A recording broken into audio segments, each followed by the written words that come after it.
అవును మీరేంటి ఏమైంది అన్నా? అన్నా ఏమైందన్నా? అన్నా లే అన్నా. స్వామి త్వరగా కారుదా జాగ్రత్త అన్నా త్వరగా పట్టింది అన్నా. అన్నా త్వరగా పోనీ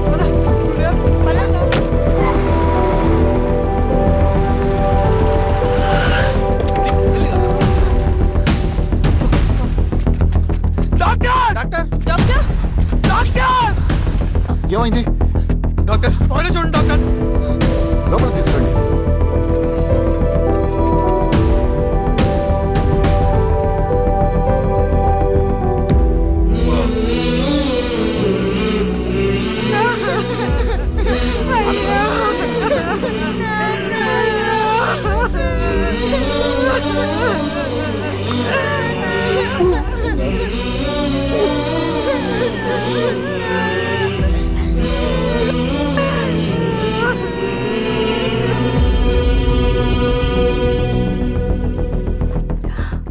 ఎలా ఉంది డాక్టర్? డాక్టర్ చనిపోయాడమ్మా.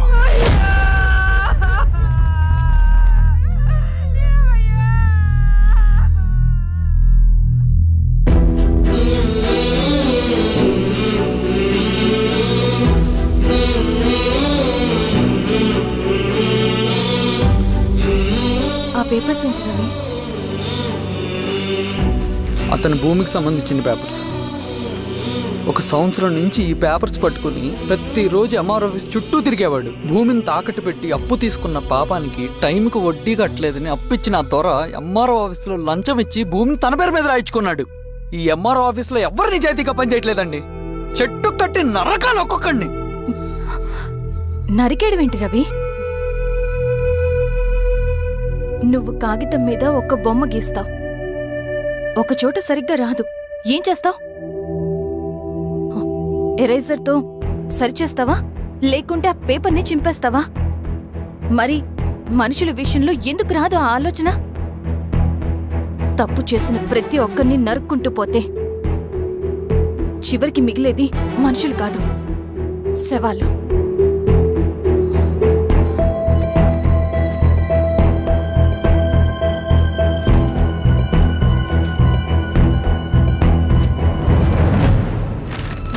పదరవి రా.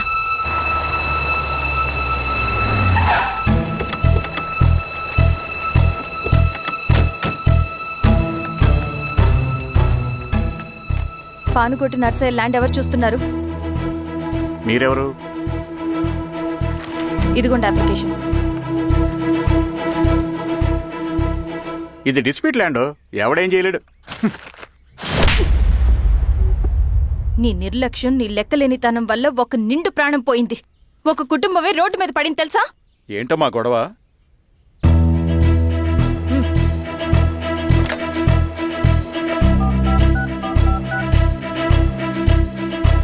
Hello sir.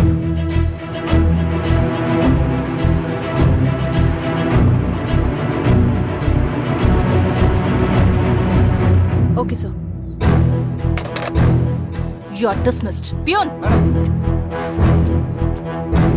నేను ఒక పేపర్ ఇస్తాను, అది కలెక్టర్ గారికి ఫ్యాక్స్ చేయి. అలాగే మేడం. ఎవరమ్మా మీరు?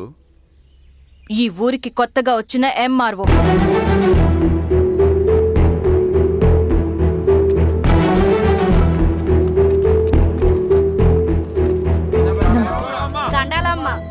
మీ పరిస్థితులు నాకు తెలుసు. పని చేస్తేనే మీకు పూట గడుస్తుంది. పనులు మానుకుని మీరు ఈ ఆఫీస్ చుట్టూ తిరగాల్సిన అవసరం లేదు. నేనే మీ ఊరొస్తాను. ఆ రోజు అరగంట వీలు చూసుకుంటే చాలు, మీ పని పూర్తయిపోతుంది.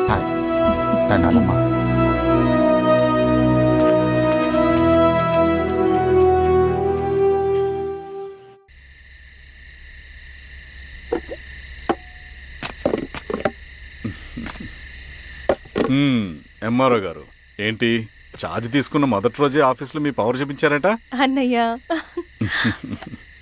నువ్వు సస్పెండ్ చేసిన వ్యక్తి నా దగ్గరికి వచ్చాడమ్మా. పాపం కన్నీళ్లు పెట్టుకున్నాడు. అతడి వల్ల నష్టపోయిన ఒక వ్యక్తి నా కళ్ళ ముందు చనిపోయాడన్నయ్య. కన్నీళ్లు ఎన్నిసార్లు తుడుచుకున్నా పోతాయి, కానీ వీళ్ల నిర్లక్ష్యంతో పేదవాళ్ల ప్రాణాలే పోతున్నాయి. అన్నయ్య, మన ఊరి సమస్య పేదరికం కాదు, నక్సలిజం. నాలాంటి ప్రభుత్వ ఉద్యోగులు వాళ్ళ డ్యూటీలు సక్రమంగా చేయకపోవడం వల్ల విసిగిపోయిన జనం అడవిలో వాళ్ళ హెల్ప్ తీసుకుంటున్నారు. ఒక వ్యవస్థ ఇక్కడ సరిగ్గా పనిచేయనందుకే మరో వ్యవస్థ అక్కడ పుట్టింది. అందుకే నా పన్నం చేయనివ్వండి. స్నానం చేసి రండి, భోజనం చేద్దాం.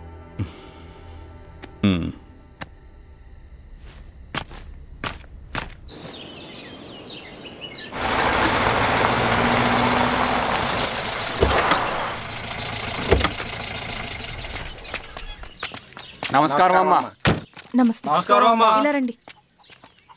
మీ ఊరు నుంచి కొందరు ఎంఆర్ఓ ఆఫీస్లో అప్లికేషన్స్ ఇచ్చారు. తను వాళ్ళ పేర్లు చెప్తారు, వాళ్ళని పిలవండి. అలాగే మేడం. వెళ్ళండి. Madam, coffee. నువ్వెప్పుడు వచ్చావు రవి? మీరు గంటకోసారి కాఫీ కావాలంటారు కదా, మాటి మాటికి వెళ్ళి రావడం ఎందుకని వచ్చేసా.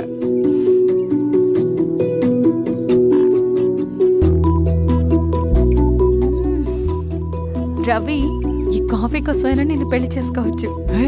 అదేంటి అలా అనేసారు? That's a compliment. భలే వారండి బాబు.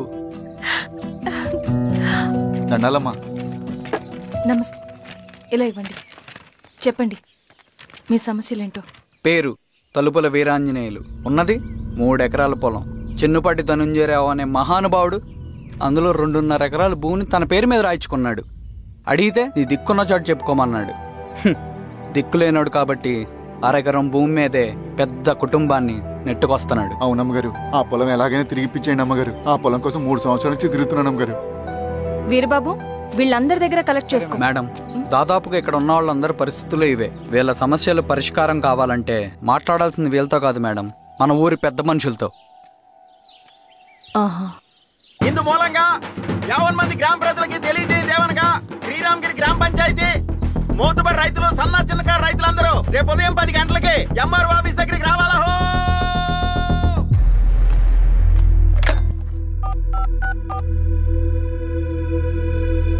హలో, ఎవరు?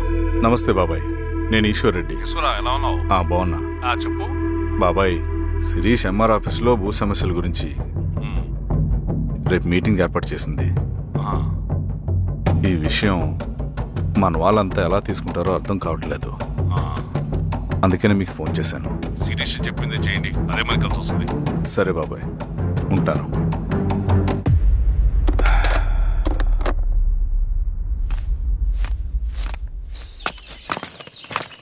నమస్తే మేడం.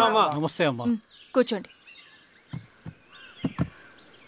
పొలాల్లో పండిన పంట కోతకొచ్చినా ఈ రోజుకి ఒక్క గింజ కూడా తెగకుండా పక్షులకు, పందికొక్కలకు ఆహారంగా పోతుందంటే దానికి కారణం ఇది. ఈ ఊరికి పట్టిన దౌర్భాగ్యం మీరు చేసిన అక్రమాల చిట్టా. కడుపు మంటతో ఉన్నవాళ్లు మీరు చెప్పిన కూలీకొచ్చి ఎందుకు పనిచేస్తారు? దౌర్జన్యాలు చేసి దిక్కున్న చోట చెప్పుకోమన్నారు. ఇప్పుడు అడవే వాళ్ళకి దిక్కైంది. అది ఎవరి తప్పు? మొత్తం 100 ఎకరాల పైచిలుకు భూమి వాళ్ల దగ్గర దౌర్జన్యంగా లాక్కుని ఇన్ని సంవత్సరాలుగా మీరు అనుభవిస్తూ ఉన్నది. మీ అంతట మీరుగా తిరిగిచ్చేస్తారా, లేదా చట్టం ఎలా పనిచేస్తుందో మీకు చేసి చూపించమంటారా? అలా చేయండి మేడం. నువ్వు ఆగవయ్య నరసింహులు. ఏం చేయాలో మా ఎంఆర్ఓ గారికి బాగా తెలుసు. అట్టా కానివ్వండి అమ్మా. ఇస్తే మీ పొలాలు ఇవ్వండి, మా వివం. మీ పేరేంటి? సామిరెడ్డి. రూల్స్ ప్రకారం వెళ్తే మీ మొత్తం పొలం పోతుంది. కూర్చోండి. సామిరెడ్డి కూర్చో.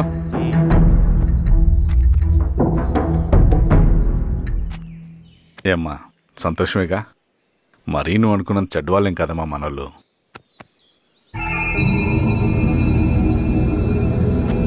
పదనాన్న. నమస్తే. పెద్ద ఆయన చెప్పాడు, అంతా మన మంచికే. పోను పోను నీకే అర్థం అవుతుంది.